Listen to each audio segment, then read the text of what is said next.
है आपका हमारे साथ अब सिराज हुसैन जी हैं। सिराज जी, आप सैन फ्रांसिस्को में हैं और इतनी देर तक हमारे साथ उसके बावजूद भी जुड़ रहे हैं, आपका बहुत बहुत शुक्रिया।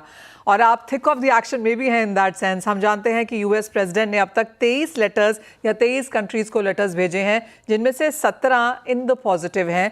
इंडिया के साथ लगातार ये बातचीत हुई है कि अच्छी बातचीत हो रही है, पॉजिटिव है, लेकिन उसके बावजूद भी अभी तक हमने वो पेपर बनता हुआ नहीं देखा। कंसर्न्स ये हैं कि शायद डेयरी और एग्रीकल्चर को लेकर कंसर्न्स हैं। आप क्या मानते हैं? डेयरी से अगर स्टार्ट करें तो आपकी क्या राय है? हमें लगता है कि इंडियन नेगोशिएटर्स दूसरे कंट्रीज के मुकाबले में कामयाब हो जाएंगे टैरिफ को 20% के आसपास रखने के लिए। आप देखिए कि वियतनाम पे originally 46% tariff, reciprocal tariff announce किया गया था, जो बाद में जब एग्रीमेंट अनाउंस हुआ तो 20% कर दिया गया।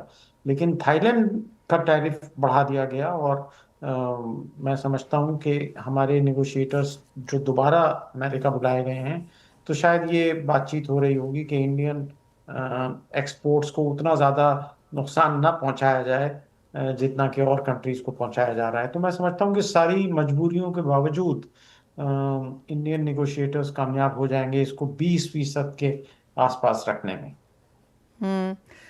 सिराज जी, ऑफ कोर्स डिटेल्स अभी नहीं पता, लेकिन ये चीज़ हम जानते हैं कि लगातार एक पुशबैक है इंडिया की तरफ से एग्रीकल्चर को लेकर, डेफिनेटली जीएम को लेकर। आप क्या मानते हैं?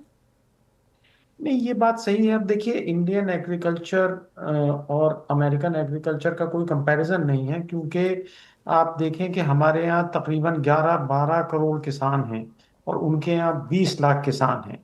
तो जाहिर है कि कोई मुकाबला नहीं है। और जो सब्सिडी को भी अगर देखें तो तकरीबन $21,000 की सब्सिडी है हर एक किसान को अमेरिका में, और इंडिया में तकरीबन $518 की सब्सिडी है। तो दोनों कंट्रीज की एग्रीकल्चर बिल्कुल डिफरेंट है और इतने ज़्यादा लोग एग्रीकल्चर पर इंडिया में डिपेंडेंट हैं।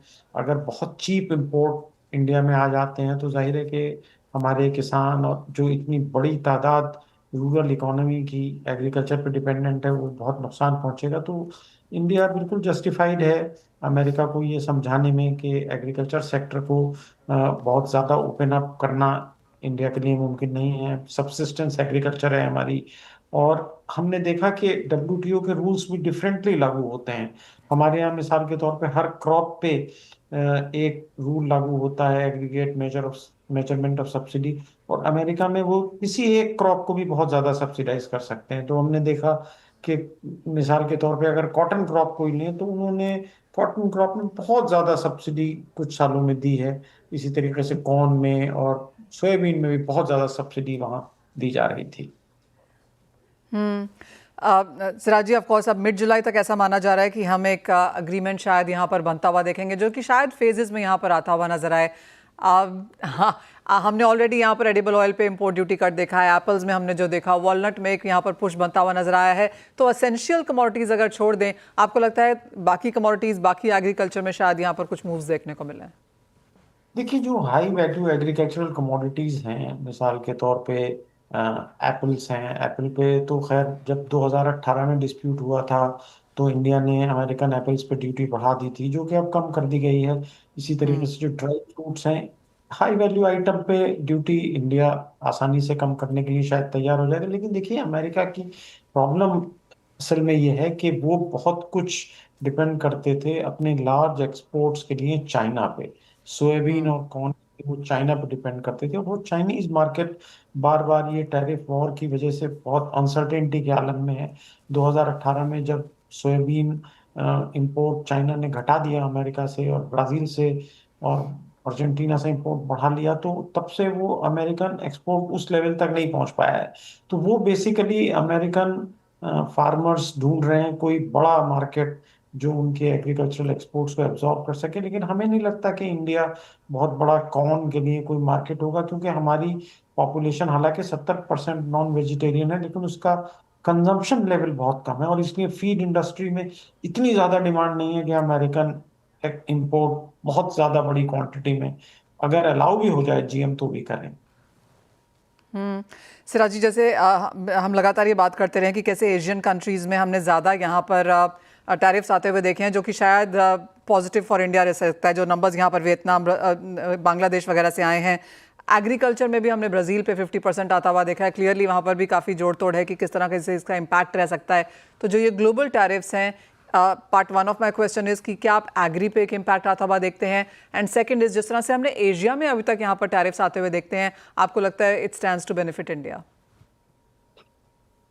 ऐसा लगता है कि जो निगोशिएशंस हो रहे हैं उसमें इस बात को अमेरिका में भी ये रियलाइजेशन है। हम समझते हैं कि इंडियन एग्रीकल्चर उसी तरह से ओपन अप नहीं हो सकती है अचानक, जैसे कि बहुत सारे कंट्रीज उम्मीद करते हैं।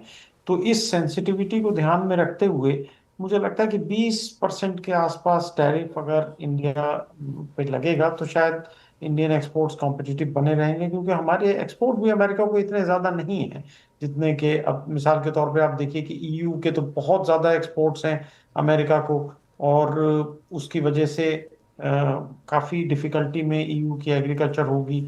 इसी तरीके से कैनेडियन भी काफ़ी परेशान होंगे। तो कुल मिला के हम कह सकते हैं कि अगर हमारे निगोशिएटर्स, हमारी गवर्नमेंट 20% टैरिफ पे अमेरिका को परसुएट कर लेती है तो फिर शायद हमारे एक्सपोर्ट्स बहुत ज़्यादा प्रभावित नहीं होंगे। असल में एक बहुत बड़ा थ्रेट ये है जिसके बारे में अभी बातचीत नहीं हो रही है। आज अमेरिका ये कह रहा है कि गुड्स में उनका ट्रेड डेफिसिट है। अब सर्विसेज की बात नहीं हो रही है। कल को अगर वो इसमें सर्विसेज को भी शामिल कर लें, जिसमें हमारी आईटी सर्विसेज हैं, तो फिर तो ये पोजीशन और बहुत हमारे लिए चैलेंजिंग हो सकती है। हाँ जी हाँ, जब तक हम वो फाइनल पेपर आता हुआ नहीं देखते। और वैसे भी यूएस चाइना में करार ज़रूर हुआ है, लेकिन क्या क्लैरिटी है, क्या डिटेल्स हैं, हमें नहीं पता है। तो there is a lot still desired कि हम चीज़ें यहाँ पर जानें। बहुत शुक्रिया सिराज जी साथ जुड़ने के लिए, and appreciate your time and your effort कि आप क्लियरली जिस टाइम जोन में आप जहाँ पर हैं वहाँ पर काफ़ी लेट हो चुका है, लेकिन बहुत शुक्रिया हमारे लिए समय निकालने।